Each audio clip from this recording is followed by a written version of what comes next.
La Ventana, con Carlas Francino.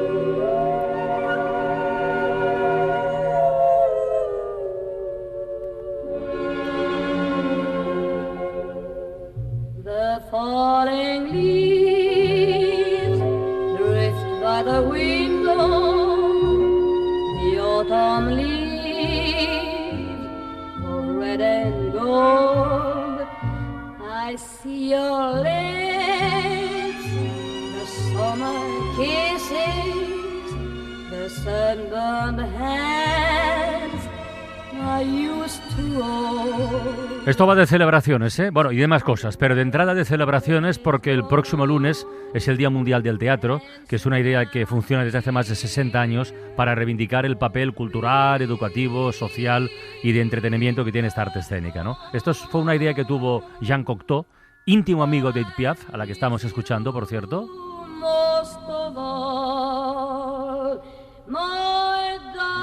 Y cada año pues lo que toca es montar actos diversos por todo el mundo. Nosotros vamos a sumarnos a esta celebración, pero desde un punto de vista muy particular, muy singular, con las cartas. Las cartas que escribieron grandes figuras del teatro y además con ayuda de invitados de lujo poniendo voz a algunas de estas misivas. Es una nueva entrega de Cartagrafías.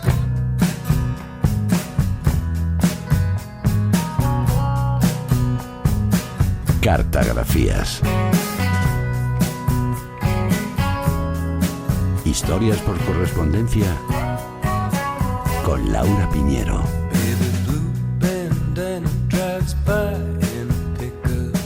Hola Laura, buenas tardes. Buenas tardes. Para empezar, ¿tenemos algo de Cocteau, ya que le hemos mencionado? Sí, firmó obras de teatro tan conocidas como La voz humana, Almodóvar la adaptó para el cine. Se conserva bastante correspondencia suya, pero me quedo con una carta que mandó a un periódico cuando en un teatro de París cancelaron las representaciones de la que sería otra de sus obras más conocidas, Los Padres Terribles.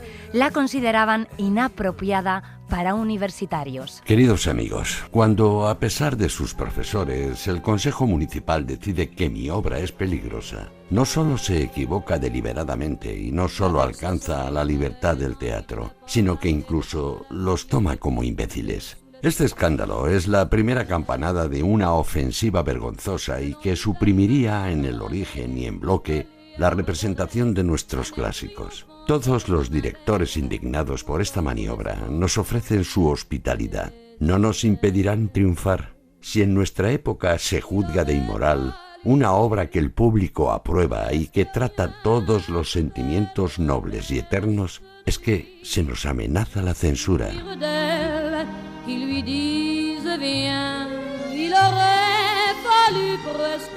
Este concepto, esta expresión de obra peligrosa, da más miedo que el granizo, ¿eh? Sí, totalmente. Pero, en fin. El escritor tenía razón, le llovieron las ofertas en otros teatros, la obra se sigue representando a día de hoy en todo el mundo y también se llevó al cine. Él fue el primer profesional de las artes escénicas que escribió una carta dirigida al gremio por el Día Mundial del Teatro, tradición que se repite cada año. Se conservan mensajes de Arthur Miller, Helen Mirren. En 1985 la redactó nuestro Antonio Gala y la de este 2023 la firma la actriz egipcia Samia Ayub.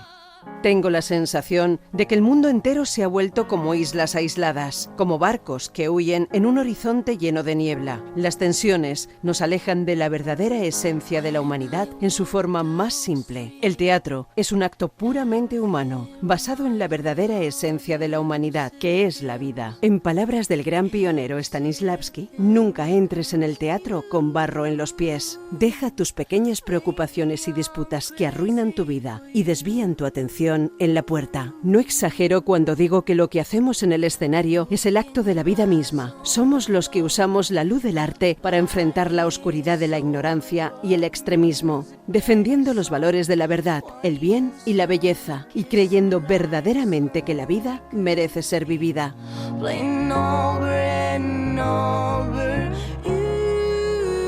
Es una reflexión muy hermosa, pero me habrá picado el virus de Isaías, pero el comienzo de esta carta, cuando dice islas aisladas, Pensaba, coño, pues ¿cómo van a estar las islas? Pues aisladas, como su nombre indica, ¿no? Pero bueno, está muy bien, está muy bien. Las cartas está claro que son un gran recurso para contar una historia, lo hemos comentado muchas veces. No me extraña que hayan servido de base tantas veces para espectáculos teatrales, ya que estamos en esto, ¿no? Por ejemplo, sobre Lorca. Podríamos decir, Laura, perdona, que esto es como un género en sí mismo, ¿no? Igual que existe la literatura epistolar, pues el teatro epistolar. Como curiosidad, hasta existe el término teatro por correspondencia, acuñado por una compañía de la antigua Yugoslavia de los 70 que se especializó en crear contenidos teatrales basados en cartas del público. Qué bueno. Con un enfoque muy social, crearon una red internacional y consiguieron un archivo de 100.000 misivas. De casos más recientes tenemos Cartas de amor a Stalin, de Juan Mayorga, una fantasía teatral basada en el acoso real que sufrió el dramaturgo ruso Mikhail Bulgakov por ironizar sobre las políticas de Stalin. En 1930 el escritor mandó una carta solicitando emigrar y el dictador le llamó personalmente para pedirle explicaciones acerca de su petición, que finalmente retiró. No querría recibir una llamada como esta, ¿eh? Exacto. Sinceramente. Vivió atemorizado y Mayorga amplía todo este universo en el montaje. También es muy interesante el proyecto Cartas Vivas del Teatro Cervantes de Londres, que recupera la correspondencia real entre las escritoras Carmen Laforet o Elena Fortún. Queridísima Carmen. Querida Elena mía, ya lo creo que me hubiera gustado ir a la par contigo por la hija de Carmen Laforet se casó con el hijo de otros dos grandes del teatro, Paco Raval y Asunción Balaguer. De Paco, Carlas se conserva bastante correspondencia compartida con personalidades como Luis Buñuel, con su mujer Asunción, que hizo un gran trabajo de recopilación cuando él falleció. Son públicas en la biblioteca virtual Miguel de Cervantes, por si alguien las quiere consultar, y nos conectan además con voces del teatro más olvidadas, como el caso de la toledana Mari Carrillo, una de las grandes actrices del siglo XX. Cuentan que el autor de ¿Quién teme a Virginia Woolf? Quedó tan impresionado al verla en el teatro en España que propuso su nombre para protagonizar la versión en el cine de la historia, aunque finalmente se decantaron por Elizabeth Taylor. Nos lee una de sus cartas Raquel Torres, actriz de la Murga Teatro y profesora de la Escuela Municipal Paco Raval de Cartagena. La vida de los artistas, cuando llega a nuestra edad, ha sido una vida tan de competencias, tan de tensiones que, para poder seguir viviendo, tenemos que animarla con recuerdos y con olvidos. Sin capacidad para olvidar papeles y compañeros, no podríamos seguir adelante.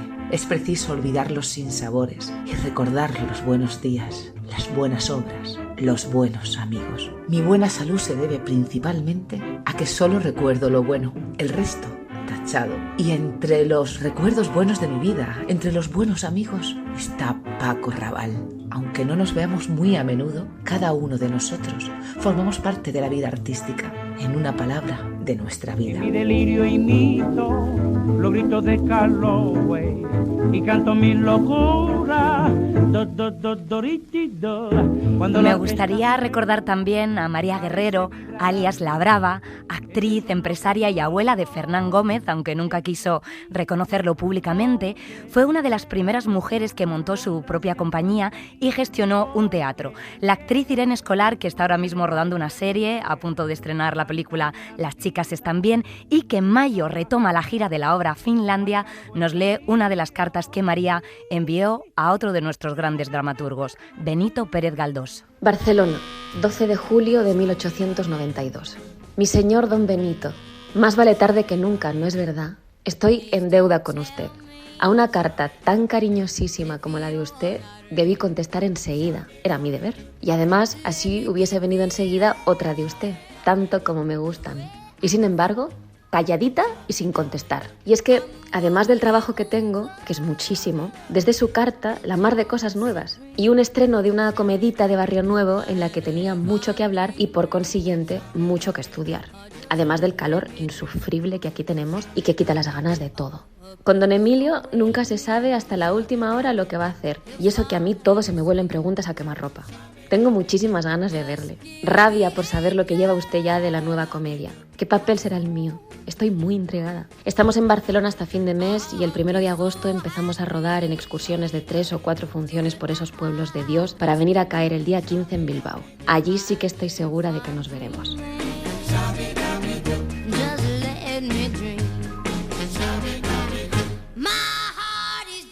Bueno, Irene Escolar forma parte de una saga de actores absolutamente maravillosa, ¿no? Hay que recordar una carta de su tío abuelo, de Emilio Gutiérrez Cava, en El País Semanal, donde contaba que estaba escribiendo un libro sobre las mujeres actrices de su familia desde 1869 hasta nuestros días. Y por otro lado, estos días en el Olimpia de Valencia, hasta la próxima semana, hasta el 2 de abril, está José Sacristán, con Señora de Rojo sobre fondo gris, de Delibes, otro creador prolífico en correspondencia también. Sí, y en el Teatro Español de Madrid está hasta el 9 de abril Don Ramón María del Valle Inclán, de Xavier Albertí.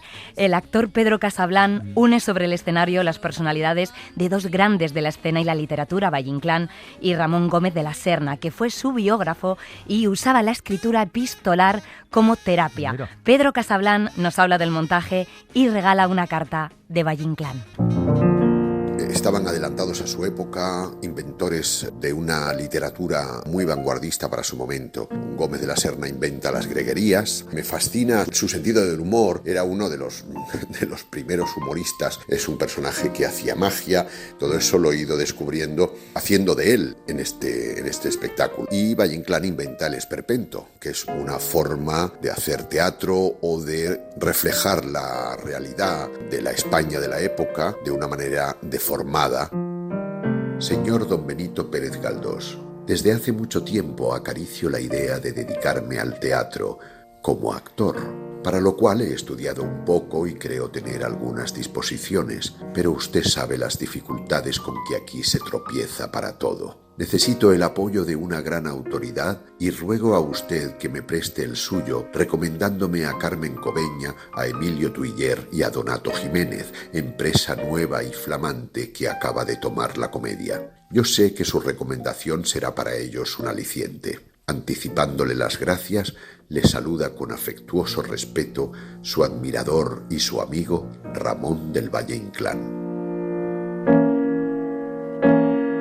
La música que suena de fondo es del montaje de la función. Qué curioso que todos querían contar con el aval, con el apoyo de Benito Pérez Galdós. Sí. Oye, Laura, ¿y algún nombre de fuera de España que conecte el universo de las cartas con el mundo del teatro? Otro nombre propio que ha despertado siempre fascinación en el teatro es el de la argentina Alfonsina Storni. Su faceta como poeta es la que más conocemos, pero su vínculo con el teatro era muy fuerte. La semana próxima regresa a la Sala Mirador Van pasando mujeres con Cristina Rota, Nur Levy y María Boto, que unen sus voces en un homenaje muy especial dedicado a ella. Alfonsina Storni tenía una especial relación con el teatro, especialmente con el teatro para niños y niñas, y usaba los elementos de la naturaleza como los pájaros, las montañas, los jazmines, para asociarlos a la libertad, al amor, a la justicia. Muchas de las obras que escribe fueron representadas en el Teatro Municipal Labardén, que es un teatro donde ella empieza a trabajar en 1922. Era una época también donde el teatro infantil no tenía mucho desarrollo y eran piezas breves, pero muy bellas. Nos recuerda a la gran escritora que es. Las cartas de Alfonsina han sido importantísimas a la hora de la documentación, sobre todo para seguir su proceso en el pensamiento ideológico y su pensamiento feminista. En la obra hay varias cartas que reflejan su filosofía y su pensamiento feminista, que creo que son importantísimos, son muy actuales. Una de esas cartas del hijo de Alfonsina a su madre la lee Juan Diego Boto. Quisiera, para los que no la conocieron, descorrer con una mano firme esa cortina que tiende el tiempo para que la puedan ver como yo la veo en este momento. Mi madre era una mujer luminosa, profundamente femenina. Si me preguntara qué rasgo de su carácter podría destacar, contestaría sin titubear: el amor a la verdad. ¿Y dónde nació? En la Argentina, en Suiza, en el mar. La recuerdo corriendo, siempre corriendo. Del Teatro Infantil Labardén a las 3 escasas obras que dicta en lenguas vivas, al Conservatorio Nacional de Música y Declamación, donde enseña arte escénico, y de ahí a la Escuela de Débiles Mentales del Parque Chacabuco, alentando, siempre alentando, entregada a su pasión, enseñar, tierna, llena de dulzura, con la mirada puesta en las cosas hermosas. Cuando la mañana del 25 de octubre de 1938, un mar casi en calma, tras una noche de horror, devuelve su cuerpo joven de 46 años, su rostro tiene una expresión sereno. Qué dolores viejos cayó. ¿Cómo cambian con el tiempo los conceptos, eh? Esto del centro de débiles mentales, el hospital de débiles mentales, ¿verdad? Sí, en otra línea podemos citar a Kafka. La otra noche hablaron en el Faro K de Kafka, hablaron de él precisamente. Sí, y hemos hablado de alguna carta también en otra ocasión. Sus textos se han llevado al cine y al teatro en muchas ocasiones.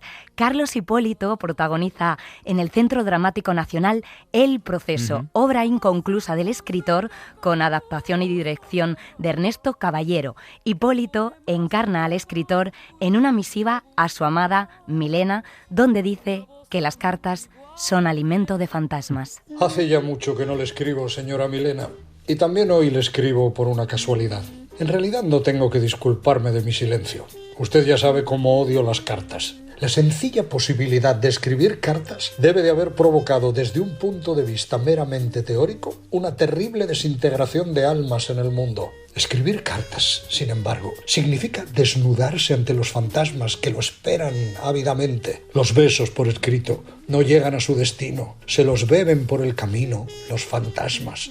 Con este abundante alimento se multiplican en efecto enormemente. La humanidad lo percibe y lucha por evitarlo. Y para eliminar en lo posible lo fantasmal entre las personas y lograr una comunicación natural, que es la paz de las almas, ha inventado el ferrocarril, el automóvil, el aeroplano, pero ya no sirven. Son evidentemente descubrimientos hechos en el momento del desastre. El bando opuesto es tanto más calmo y poderoso. Después del correo, inventó el telégrafo, el teléfono, la telegrafía sin hilos. Los fantasmas no se morirán de hambre y nosotros, en cambio, pereceremos.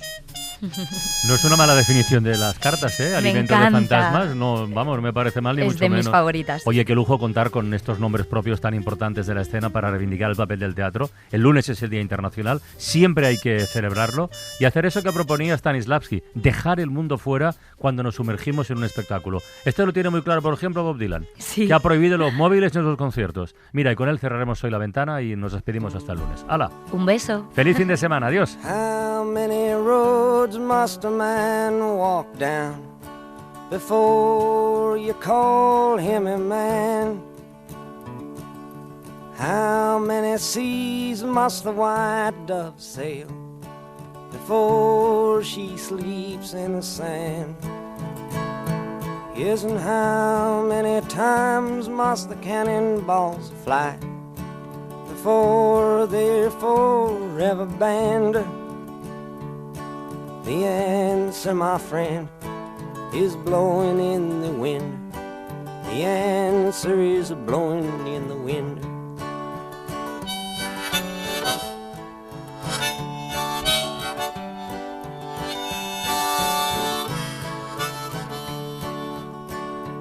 Yes, and how many years can a mountain exist before it is washed to the sea?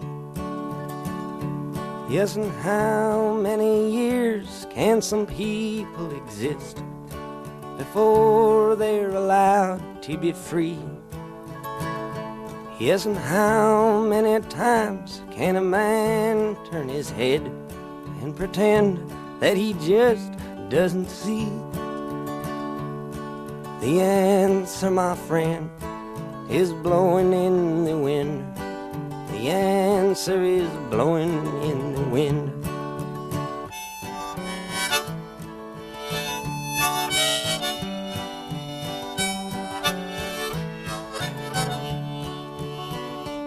Yes, and how many times must a man look up before he can see the sky? Yes, and how many ears must one man have before he can hear people cry? Yes, and how many deaths will it take till he knows that too many people have died? The answer, my friend, is blowing in the wind. The answer is blowing in the wind.